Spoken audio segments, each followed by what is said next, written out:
Mesdames et messieurs, ravis de vous retrouver pour ce tour de l'actualité parlementaire. À cette tribune du Parlement, on parlera de l'une des activités menées par la Commission du genre, de la santé et de l'action sociale et humanitaire en ce début d'année. Il s'agit de l'immersion de la CGSH à la direction de la documentation et des archives du Parlement burkinabé. L'objectif, mieux comprendre le fonctionnement de cette mémoire institutionnelle et les services qu'elle peut offrir aux députés, comme vous le verrez en début d'édition. Le mémorandum de partenariat signé entre le chef du Parlement burkinabé et son homologue vénézuélien est le sujet de l'interview express de ce numéro qui reçoit Aimé Konaté, directeur de la coopération parlementaire. C'est le sommaire de cette édition. Mesdames et messieurs, merci de nous suivre.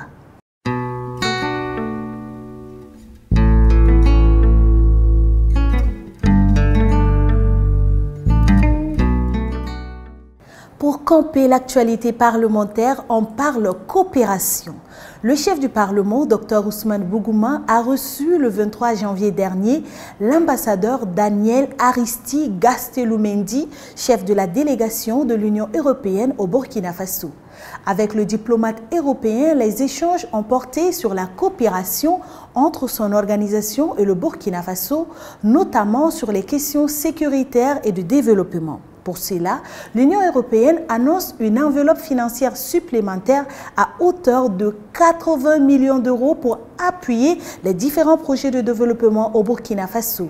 Les deux personnalités ont également évoqué des pistes de coopération entre le Parlement burkinabé et le Parlement européen. D'une audience à une autre, Dr Ousmane Bougouma a également accordé une audience le même jour à l'ambassadeur des États-Unis d'Amérique au Burkina Faso. Son Excellence, Madame Joanne Loucard, est venue présenter ses civilités au chef du Parlement. Les échanges ont porté sur les priorités et les perspectives du Parlement pour l'année en cours et bien entendu la coopération entre les États-Unis et le Burkina Faso. On met le cap à présent à la bibliothèque de l'Assemblée législative de transition où la Commission du genre, de la santé, de l'action sociale et humanitaire, la CGSH, plonge dans les archives du Parlement. Elle est allée à la découverte de la direction de la documentation et des archives, celle-là même qui constitue la mémoire de l'institution parlementaire. On en sait plus avec Innocent Darankoum et Alizeta Nakanabo Kwanda. Une visite qui met du baume au cœur. La Commission du genre, de la santé, de l'action sociale et humanitaire, CGSH, en allant visiter la direction de la documentation et des archives du Parlement burkinabé prouve ainsi son intérêt pour la documentation. Elle s'engage donc à être le porte-voix de la dite direction devant l'autorité afin de transmettre les différentes doléances soulevées lors des échanges.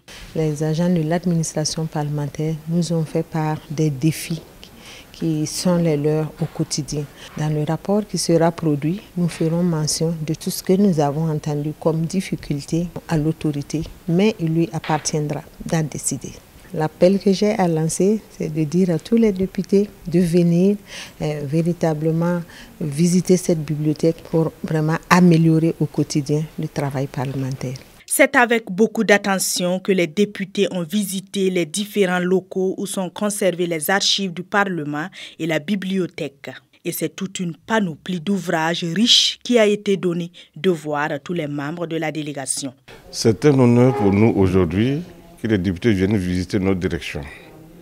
D'abord, nous leur avons présenté ce que nous avons comme documentation pour eux.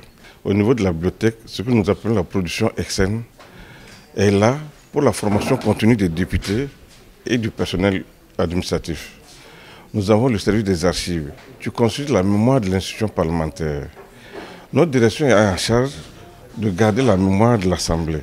La direction de la documentation et des archives de l'ALT est composée du service de la documentation et de la bibliothèque et du service des archives. Et pour ce qui est de la bibliothèque, elle s'ouvre de 8h à 16h, excepté le week-end et les jours fériés.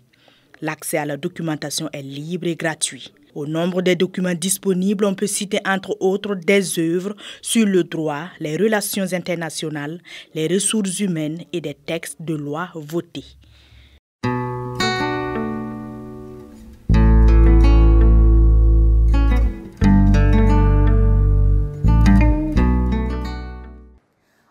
vient à présent à l'interview express de ce numéro. Un mémorandum de partenariat a été signé le 11 janvier dernier à Caracas, au Venezuela, entre le président de l'Assemblée législative de transition, le Dr Ousmane Bougouma, et son homologue vénézuélien, Jorge Rodriguez. Vous vous demandez certainement que renferme exactement ce partenariat et quelles en seront les retombées pour l'Assemblée législative de transition et le Burkina Faso. Aimé Konaté, directeur de la coopération parlementaire, nous éclaire dans cette interview express conduite par Axel Nicole Yaro. Lors de son séjour à Caracas au Venezuela, le chef du Parlement burkinabé, le Dr Ousmane Bougouma, a participé à l'investiture du président Nicolás Maduro et a signé un mémorandum de partenariat avec Jorge Rodriguez, président de l'Assemblée nationale du Venezuela.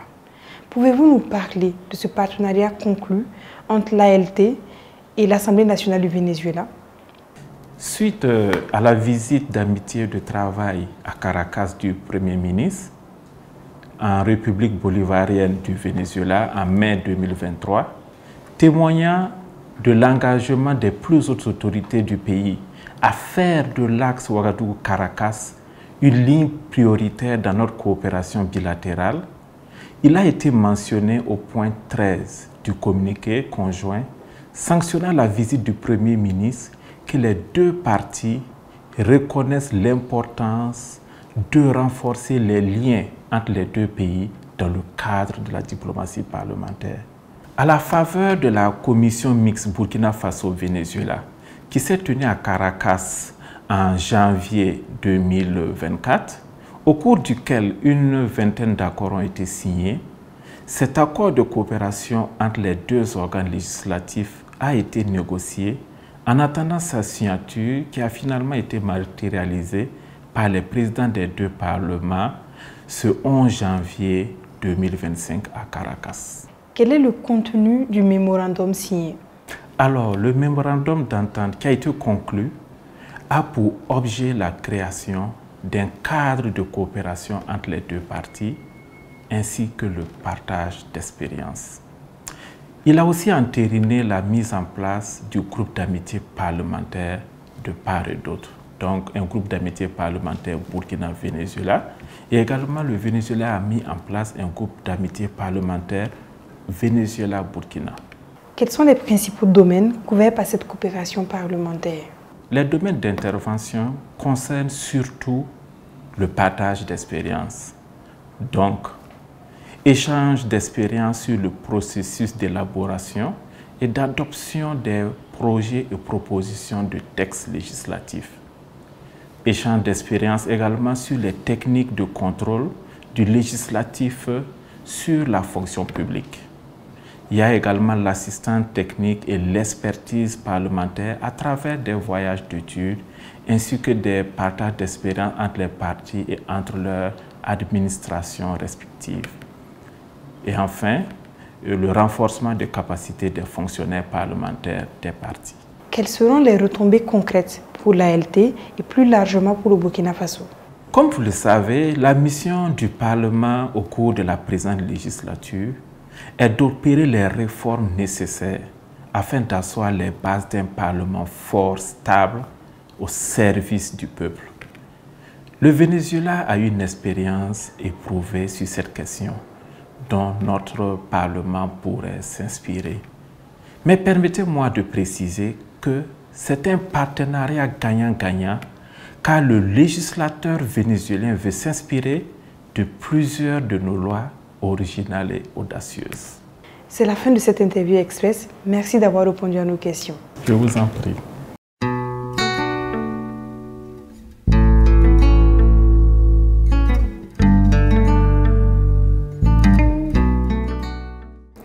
Le vocable parlementaire du jour nous instruit sur l'un des rôles régaliens du député, le contrôle de l'action du gouvernement. Il se matérialise à travers plusieurs mécanismes dont les questions orales avec ou sans débat, comme nous l'explique le chef de service des relations publiques de l'Assemblée législative de transition, Honorable Bationo.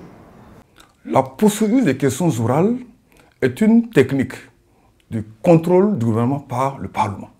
Cette technique donne la possibilité aux députés d'obtenir des éclaircissements sur des points particuliers dans la législation, soit de faire préciser un aspect de la politique du gouvernement. Concrètement, cela se passe de la façon suivante. Tous les députés de la transition qui désirent poser une question transmettent le texte au président de l'Assemblée, qui le communique à la conférence des présidents et le notifie au gouvernement. Les questions orales sont publiées au journal des débats parlementaires ou publiées sous forme de procès-verbaux. Au fur et à mesure de leur dépôt, les questions orales sont inscrites par le président de l'Assemblée au rôle des questions orales. Une séance au moins est réservée chaque semaine par priorité aux questions des députés et aux réponses du gouvernement. Elle est fixée par décision de la conférence des présidents, soit le mardi, soit le vendredi. Le débat autour de la question orale est organisé ainsi qu'il suit. La question orale est appelée par le président qui fixe le temps de parole imparti à son auteur à 5 minutes. Le ministre concerné dispose de 10 minutes pour apporter les éléments de réponse à la question posée. Si c'est une question orale avec débat, après la réponse du ministre, le président organise le débat pour permettre à tout le monde d'intervenir, chaque député pouvant s'inscrire. Chaque député inscrit a droit à 2 minutes pour poser sa question. Les questions posées par les députés qui prennent part au débat doivent rester dans l'esprit de la question orale à l'origine du débat. Si c'est une question orale sans débat, après la question du député, le ministre dispose de 10 minutes maximum pour y répondre. L'auteur de la question dispose ensuite de la parole pendant 5 minutes maximum. Le ministre dispose du même temps de parole que l'auteur pour répliquer s'il juge utile. Aucune autre intervention ne peut avoir lieu. Et c'est ce qui met fin à cette édition de la Tribune du Parlement. Merci pour votre fidélité. Pour rester au cœur de l'actualité parlementaire, visitez notre site web www.an.bf ou encore www.alt.bf. Rendez-vous la semaine prochaine pour un nouveau numéro de votre émission. À bientôt et au plaisir de vous informer.